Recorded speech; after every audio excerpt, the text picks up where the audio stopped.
moving on to the inferential statistics part of my assignment, I'm going to talk about statistical significance. So what are inferential statistics? How do you use inferential statistics? So they are used to compare two data sets or more from different groups or the same group, and we must describe the difference. There are two levels of analysis when we talk about inferential statistics, and this is for both looking at correlation and difference.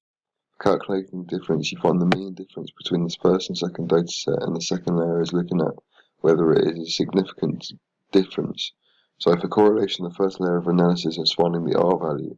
This is the strength and direction of the correlation. So if it is a plus or minus, it determines its direction, and it is placed between 0 and 1 and shows the strength of the correlation, 1 being strong and 0 being no correlation. The second layer of analysis is the same as the difference. It's trying to find if the difference is significant. It is important to look at the inferential statistics on the strength of the correlation or difference, and this is because we must know that correlations don't prove causality. This is saying that just because there is a correlation between two data sets doesn't necessarily mean that the data sets have had any relationship that causes changes. Going back to the null hypothesis, if we find that there is a significant difference, then we reject the null hypothesis. If there isn't a significant difference, then we fail to reject the null hypothesis, and this is because we assume that the null hypothesis is correct until proven otherwise. The significance of the correlation is determined by a t-test that is either independent or dependent. An independent t-test is used when there are two data sets from different groups, for example, Group A and Group B. A dependent t-test is done when the two datasets are from the same group, e.g. Group A1 and Group A2. Statistical significance should be calculated, but there is a difference between statistical significance and practical significance. Practical significance is referring to the magnitude of the difference and is shown by effect size, which is a calculated measure of the difference. It is determined by the effect size, which is how big or small the effect size is from 0 to 3. 0 is a low effect size and 3 is very high effect size. Practical significance can also be measured by using percentage change between pre and post testing in an intervention study. An intervention study is where a researcher manipulates a test to see if the IV affects the DV. For example, the effect of energy drinks. Go about analysing.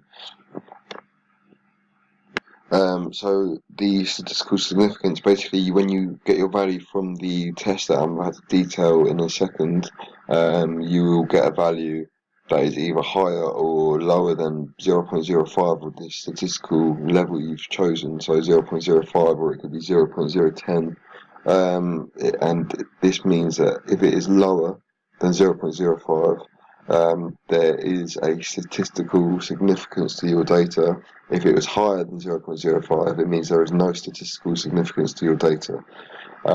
So now moving on to the decision tree.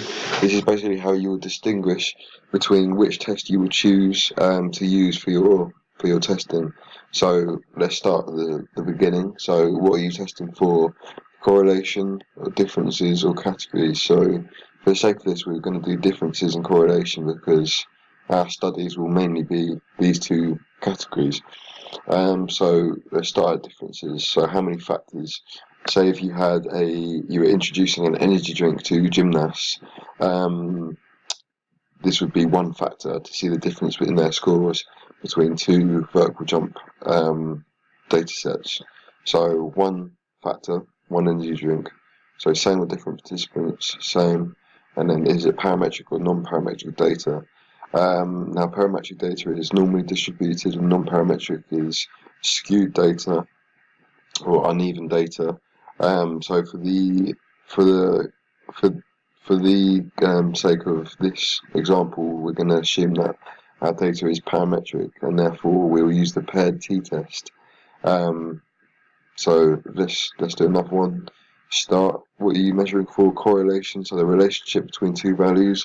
This could be a relationship between thigh girth and vertical jump scores. So is it parametric or non-parametric? It's parametric. So it's the Pearson correlation. And these are all tests that I'm going to detail in a second. And choosing your test is quite simple in the fact that you can follow this tree and you can quite easily distinguish what test you need to use for your data. So now moving on to Spearman's.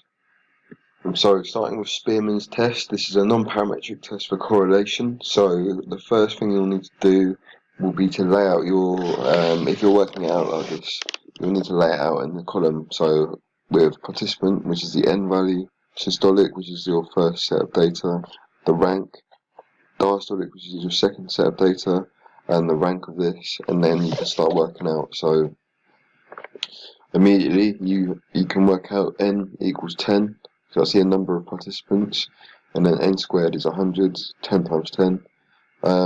So the first thing you'll need to do will be to find the difference between the ranks in your data.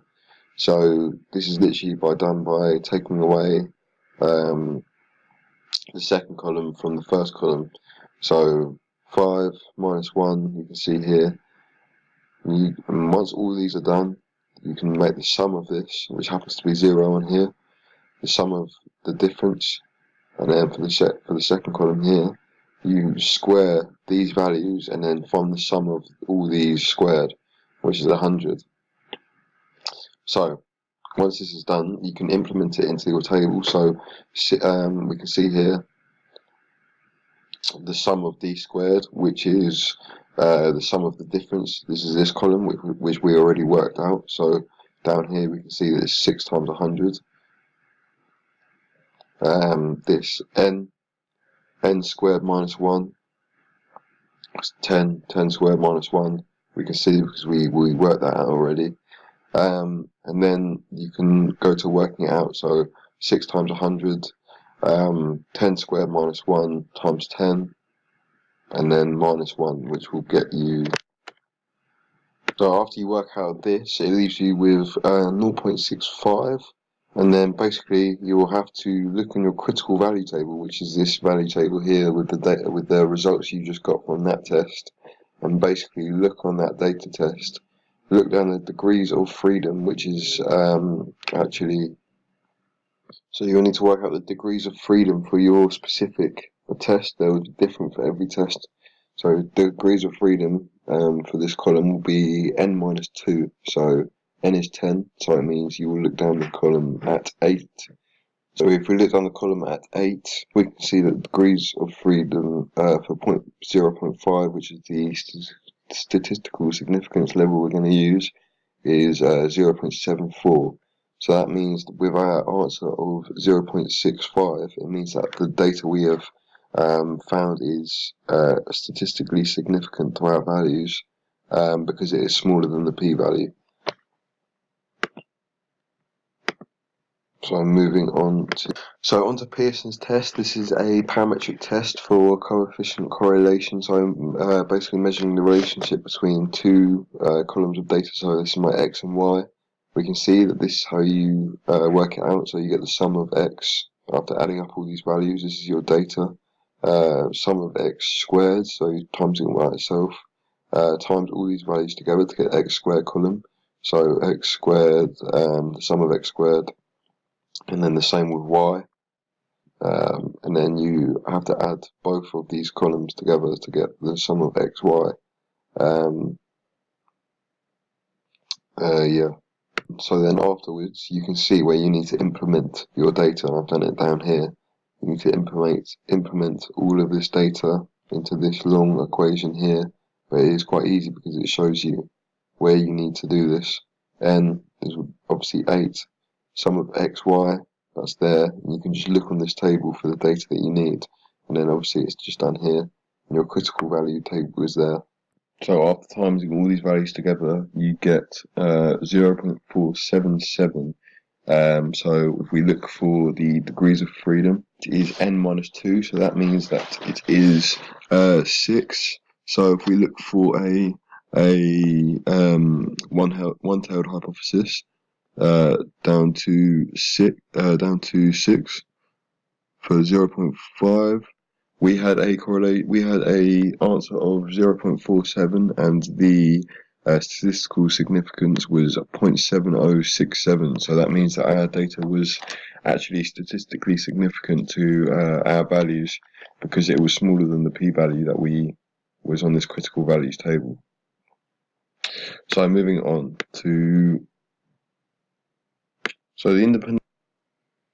the degrees of freedom for this test is n1 plus n2 minus 2. This is because there is two groups. So you have to basically do this equation n1 plus n2 minus 2 before you can look at your degrees of freedom to basically show which column you look down. So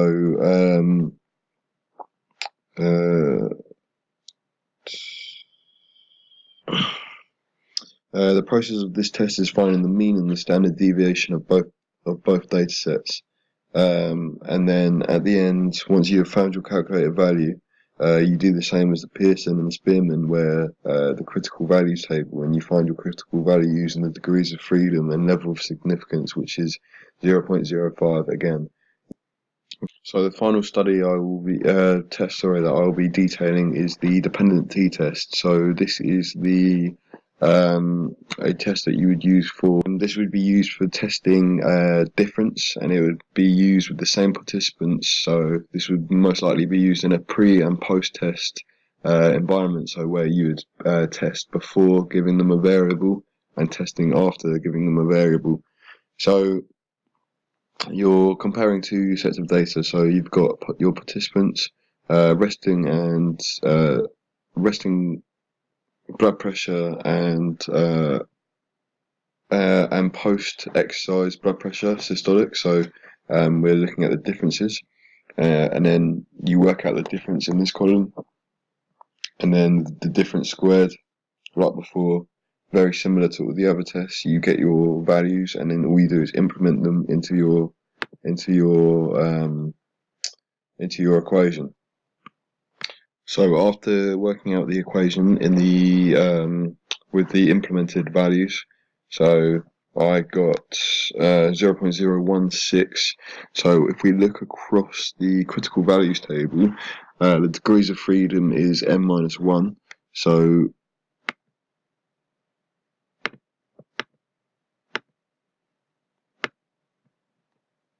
So it means that we will be looking at row number 5 for a 0.5 for a two-tailed test.